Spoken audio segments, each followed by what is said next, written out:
Let's talk about one guy who did play well yesterday. And that's sexy Dexy, who doesn't respect booing. Doesn't respect booing at all. Boo earns? Yeah. He was asked about the booing there after the game, and he said, "Did I hear the fans? However many fans there are, could I hear them? Can you get another question, please? I mean, I don't respect it, honestly. I get it. They want to see their team win. It's a rough patch, but I mean, it just is what it is." Not the greatest answer. I feel like that was like heat of the moment frustration, though, for him. Yeah, most likely.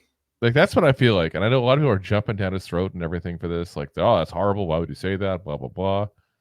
That's what I feel like. I feel like this is 100% him just like venting. And there ain't nothing wrong with that, guys.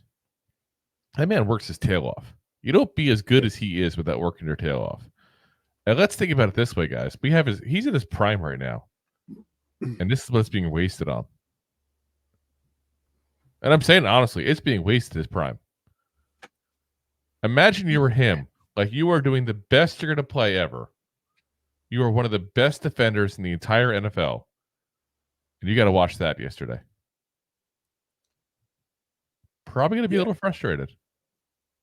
Yeah, especially on his side of the ball. Like, they played pretty good for the most part. And then they got tired because the offense going to do jack no shit.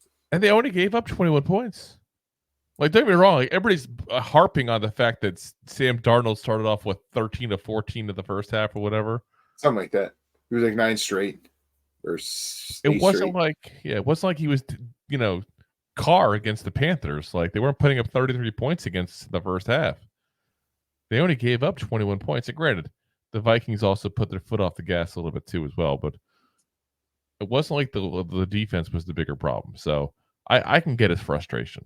I remember that back, and this is going to take us back a little bit here. I remember going back to the days of, Dave Brown and all, Dan Reeves being the head coach.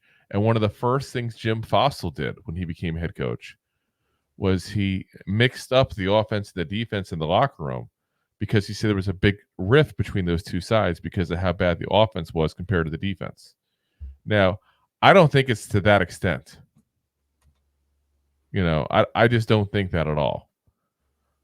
But I think there's going to be some resentment if this continues. And it's natural. So, something to kind of keep an eye out there to maybe see what's going on in the locker room there, because Dable didn't lose the locker room last year, guys.